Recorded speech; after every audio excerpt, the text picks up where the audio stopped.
Oceanbus räddningsbåt kom. Oceanbus räddningsbåt här. Vi har en brandövning här just nu och vi skulle uppskatta om ni kunde komma till vår undsättning och evakuera våra passagerare. Vi kommer på en gång. Jag håller kanalen öppen för vidare kommunikation och ser klart slutet så länge. Klart slut. Jag ska egentligen upprepa det han säger där.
Kan ni kasta en tamp på styrbord? Om vi får lite på den tampen här på utsidan där. Så ska vi se om vi kan få det möjligt att göra fast på bästa förmåga där. Det är de gula västarna här. Och vi har uppe kanal 15 som vi har lätt att kommunicera med varandra. Vi har gjort fast ribbåten. Och nu kommer jag att ta hand om passagerarna. Informera att allting är under kontroll. Och vi kommer ta på oss flytvästar och evakuera dem i ribbåten. Till ribbåten. Nästa man, dragning.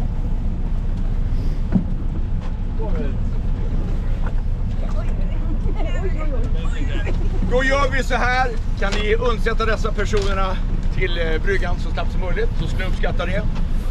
Så kan ni komma tillbaka till mig lite senare. Vi gör loss här, Axel, kan du göra loss? Jättebra, då återkopplar vi om en liten stund. Tack!